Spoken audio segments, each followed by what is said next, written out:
Prime Minister Justin Trudeau of Canada gave one of the most significant speeches of his career, addressing Parliament earlier this week and delivering serious allegations about the government of India. I'm going to analyze this speech now purely from the standpoint of communication. So I'm not getting into the political debate here, but analyzing his speaking skills, see what we can learn from it. Mr. Speaker, today I'm rising to inform the House. So he's starting off very somber. It is indeed a somber occasion. He's talking about extraordinarily serious allegations against the government of another country and the largest democracy in the world. So he's starting off slow, somber. You can see he's conservatively dressed. It appears to be a white shirt, which is the most conservative and serious symbol you could send for dress. The one thing a little bit off is his tie is askew. And that to me seems a little off considering this is a very, very high profile international legal case he's bringing up. But otherwise, he has an extraordinarily professional, telegenic appearance. Of an extremely serious matter. I just informed the leaders of the opposition directly. I want now to speak with all Canadians. He's not rushed. I want now to speak to all Canadians. So he's not rushing. Very important. Now, he's clearly reading the speech. Those of you who've come to this channel regularly know I don't recommend reading speeches 99% of the time. But this is one of the 1% of times when it is critical to read a speech actually on paper. He's addressing his parliament. He can't bring in, it would be against protocol to bring in a teleprompter. And he's making a case, essentially an international law case. He's speaking to the international community where every single word out of his mouth is going to be parsed, scrutinized, held up. One wrong word, one wrong phrase could cause its own international incident and blowback. So he's got to get every word just right, and that's why it is crucial for him to read. Over the past number of weeks, Canadian security agencies have been actively pursuing credible allegations of a potential link.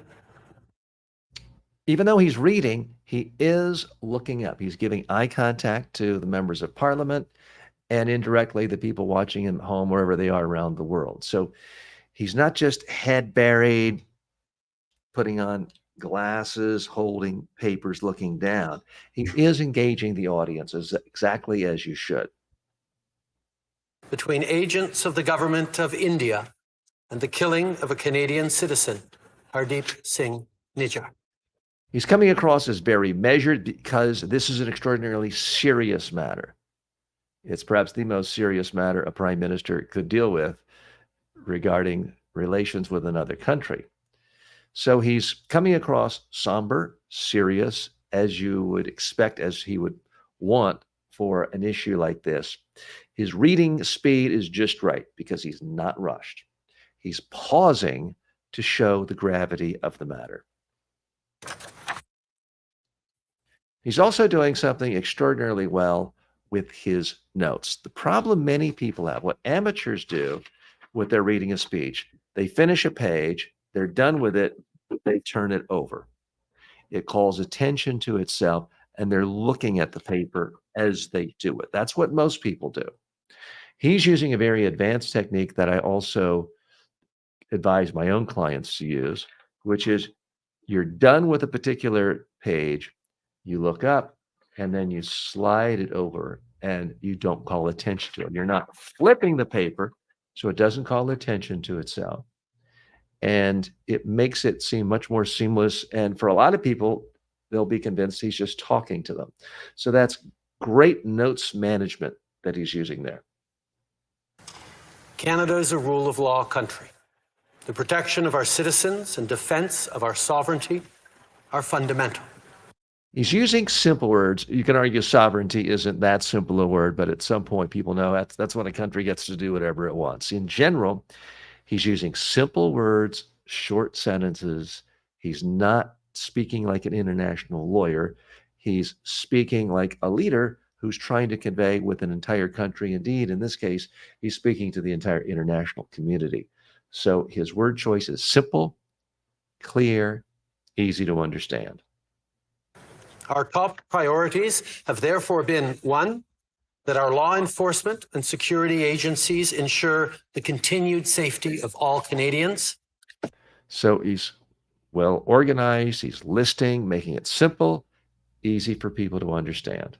And two, that all steps be taken to hold perpetrators of this murder to account. Murder is a very strong word, and he's using it in a controlled, measured, purposeful way. You can tell he's trying to de-escalate tensions between the countries and around the world. He's speaking in a calm way. He's not speaking with anger in his voice, but he does, in a moment, address the anger and the other emotions he knows some of his constituents are feeling. Canada has declared its deep concerns to the top intelligence and security officials of the Indian government. Last week at the G20, I brought them personally and directly to Prime Minister Modi in no uncertain terms. In no uncertain terms. So he's punctuating certain words to show emphasis, to show that he takes this extraordinarily seriously. So even though he's reading, he clearly has practiced, rehearsed this. This is not the first read. It wasn't like a staff member wrote this up for it and handed it to him as he walked into the parliament.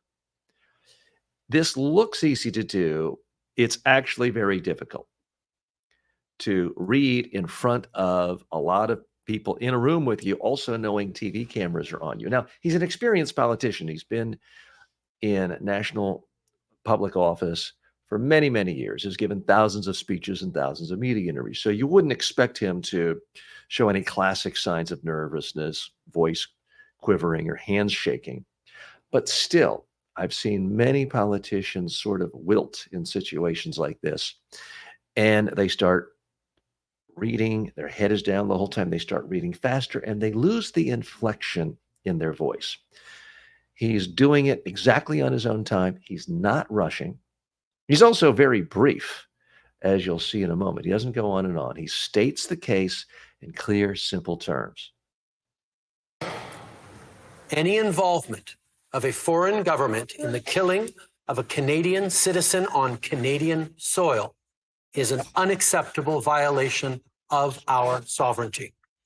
So that's really probably the most important sentence in the speech, and he's looking up most of the time. He's clearly practiced it. He didn't memorize it, but he's practiced it. He's comfortable with it, and that's how he's able to infuse the words with just the right amount of emotion. He doesn't want to come across like a hothead, but he also doesn't want to make it sound like, well, this is no big deal. This is like any other resolution anyone would read in front of Parliament when no one pays attention. He's giving it gravitas and importance and putting in, I believe, the right level of emotion.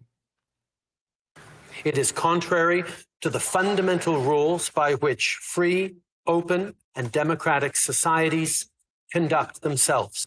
Again, he's not getting into the arcane issues of international law and subsections of violations. He's speaking in clear, simple terms that any one of his citizens could understand. As you would expect, we've been working closely and coordinating with our allies on this very serious matter. Yeah. And I do see in the comments section, we have some Canadians join us. Welcome. And Vivek is not a fan of Trudeau. Let me step back for a moment and again clarify. What we do on this channel is we help business people, political leaders, entrepreneurs communicate more effectively. And we give them tips, tricks, tools. So periodically, we analyze significant speeches around the world strictly through the lens of communication skills. So I may analyze someone as a speaker, and I can't stand their politics or anything about them, but judge them to be an excellent, excellent communicator. On the other hand, I could see a political leader or movie star I absolutely love and adore, and I might judge a speech or presentation or interview they've given as horrible at every level. So just so we're clear, I do want to know, Vivek, you're watching this, not what you think of this particular politician in his career and history, But just how did he communicate here? And if you don't like it, that's fine. You can disagree with me. I want to know specifically, based on what he's doing here in this speech, you think he could have done better or differently.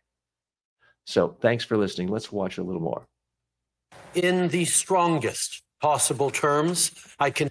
In the strongest possible terms. So he's punctuating the word strongest. He's actually bringing strength to his voice so that it matches, it's in sync. The word strongest matches his tone, matches eye contact, matches his body language. So I'm seeing everything in sync here in a masterful way. Continue to urge the government of India to cooperate with Canada to get to the bottom of this matter. I also expect it to reiterate that. So what he did there was very interesting. He actually stumbled. He stumbled on the word reiterate. He started it, went back, and said it again. But he did something really well. He didn't wince or apologize. Nothing flashed across his face to suggest that he was annoyed with himself. The problem most people make when they give speeches or presentations or media interviews is not that they make mistakes. It's that when they do make a mistake, they do something like this. Oh, sorry. Oh, I'm embarrassed. They call attention to their mistakes. Everybody makes a stumble occasionally. I make stumbles occasionally. The key is to do exactly what Justin Trudeau just did there. He kept on going, and nothing registered on his face that there was a mistake. That way, most people will never, ever realize there was a mistake because it didn't become noticeable. It's our reactions to our mistakes that make them noticeable, not the mistake itself. By the way, if you're getting any value out of this video, this analysis, please like the video, share it, click the bell for notifications, and tell your friends and colleagues about this channel. It would be much appreciated. That its position on extrajudicial operations in another country is clearly and unequivocally in line with international law. Clearly and unequivocally. He's saying clearly and unequivocally in a clear and unequivocal manner. So again, there's great syncing of the words and his message and how he's delivering it. I know many Canadians, particularly members of the Indo-Canadian community, are feeling angry or perhaps frightened right now. So now he's surfacing the feelings of certain constituents. He's talking about the fact that they're angry, frustrated, but very important for someone who's trying to influence the international community. He's not coming across as an angry person himself.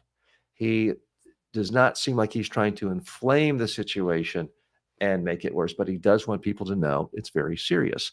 I see Roger stopped by. Thanks for saying hello.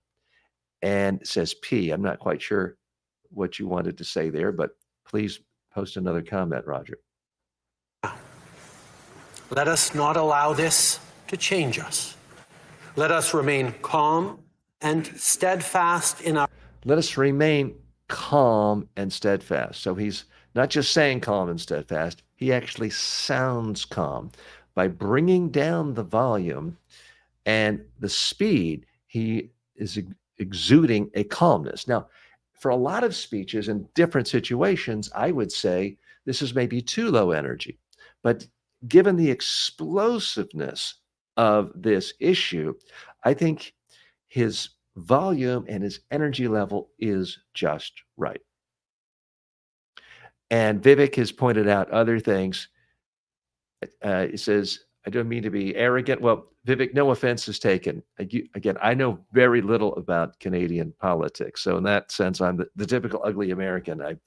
I know a lot more about American politics. But again, we're just here judging the communication skills. And I would love to know what you think of Prime Minister Trudeau's communication skills in this speech. If you could post your comment there, we'd love to hear it. Let's watch. There's only a few seconds more.